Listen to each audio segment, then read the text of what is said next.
जय हिंद साथियों, स्वागत है आप सभी का शाइन वाईटी क्लासेस में। हिंदी शॉर्ट हैंड की प्रैक्टिस डिक्टेशन 80 शब्द प्रति मिनट गति से डिक्टेशन 5 सेकंड में शुरू होगी। स्टार्ट।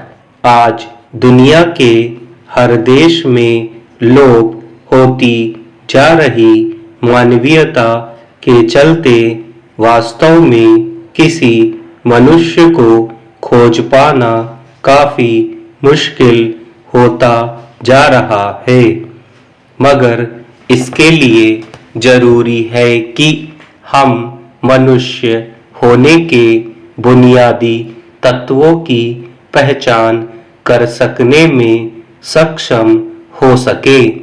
अगर इंसानियत के तकाजे के मुताबिक देखें तो वास्तव में मनुष्य कहे जाने वाले लोगों की संख्या बेहद कम होती जा रही है। कोई भी क्षेत्र हो, वहाँ इंसानियत से लैस इंसान नहीं मिलते हैं। अगर कहीं कोई भला आदमी दिख जाता है तो उसे मूर्ख या दुनियादारी का पागल करार दे दिया जाता है। आज हर क्षेत्र की आपाधापी और बेलगाम दौड़ में प्रतिस्पर्धा के इस दौर में मनुष्य दिखाई नहीं देते। किसे हम मनुष्य कहें, यह प्रश्न पैदा होता है, जिसमें अन्य के प्रति दया और परोपकार का भाव हो। मुसीबत या कठिनाइयों से घिर जाने पर परस्पर निस्वार्थ सहयोग की भावना हो, जिसमें सत्य, अहिंसा, त्याग, दया, प्रेम, शुद्धता, नैतिकता, ईमानदारी और कर्तव्यनिष्ठा के भावों से युक्त मनुष्यत्व हो, उसे मनुष्य कहा जा सकता है। भूमध्य सागर के तट पर बसे यूनान की राजधानी एथेंस सुकरात जैसे दार्शनिक और उनके शिष्य प्लेटो की जन्मभूमि रही। वहाँ का एक प्रसंग बेहद महत्वपूर्ण है।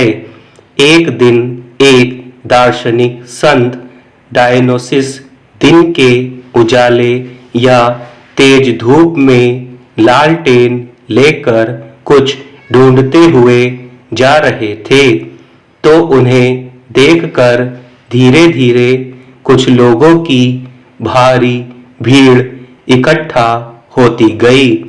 चौराहे पर जब वे पहुंचे तो भीड़ ने उन्हें घेर लिया। भीड़ में से एक मनचले ने उनसे पूछा कि दिन की इस तेज धूप में जलती लालटेन लेकर तुम क्या ढूंढ रहे हो? संत ने उत्तर दिया कि मैं मनुष्य को ढूंढ रहा हूँ, इंसान को ढूंढ रहा हूँ। एक उद्दंड व्यक्ति ने कहा कि क्या हम तुम्हें इंसान दिखाई नहीं देते? इस पर डायोनिसस ने कहा कि नहीं, तुम मानव नहीं हो, तुम में से तो कोई किसी का स्वामी है, दास है, पिता है, बेटा है, नेता है, पदाधिकारी, रसूखदार है, अंध धार्मिक है, लेकिन मनुष्य नहीं है। मैं मनुष्य और उसकी मानवीयता को ढूंढ रहा हूँ। इंसानियत और मानवीयता की चाह में हर सामान्य आदमी को अपने और पराये स्वास्थ्य की रक्षा के लिए संभल कर ही चलना होगा, क्योंकि धुरीहीनता संगठन के हर क्षेत्र में व्याप्त है और मतलब परस्तों की काई हर ताल तलैया पर जम चुकी है।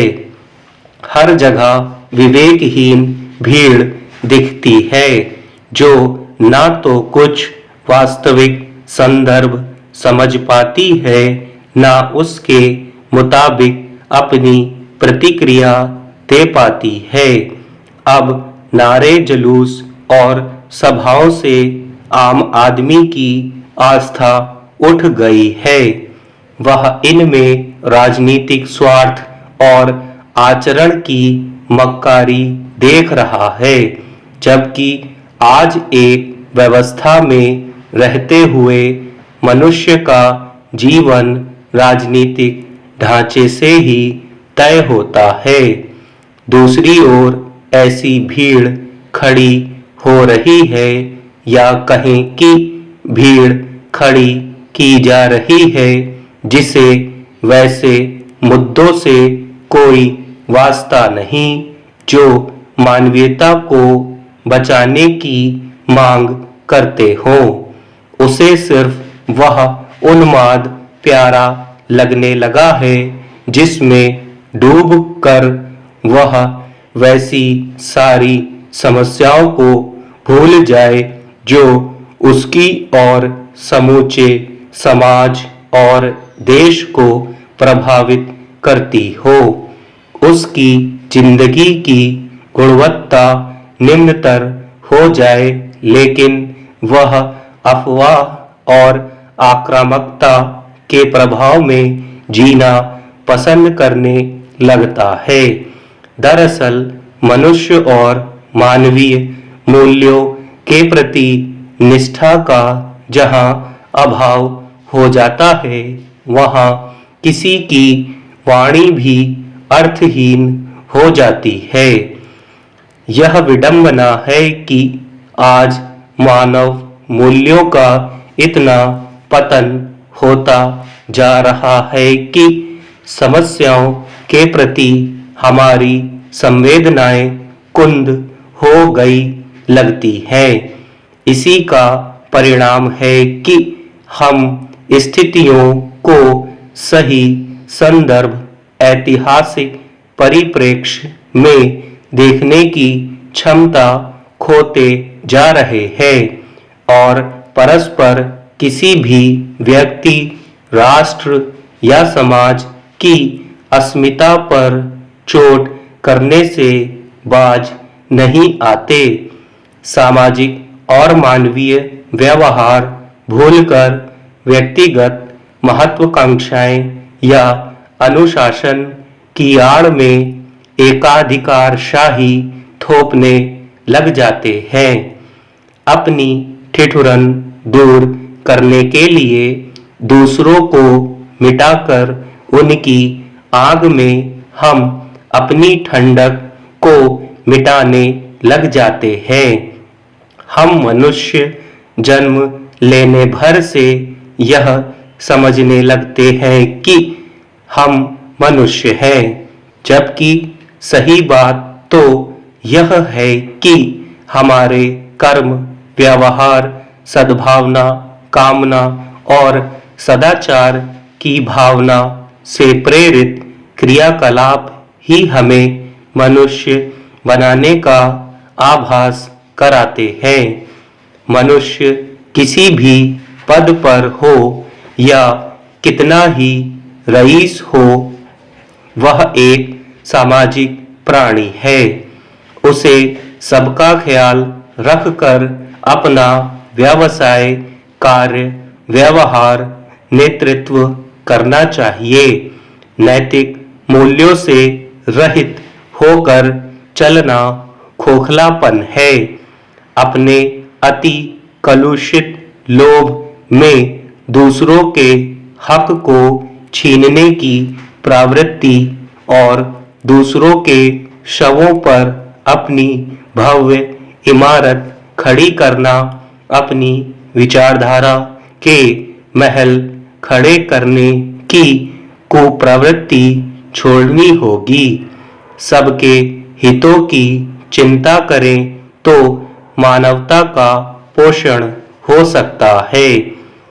हम क्यों अपने लिए पक्की सड़क और दूसरों के लिए गहरी खाई और गड्ढों से युक्त बनाएं। मानवता के पोषण के लिए सोचना होगा। स्टॉप।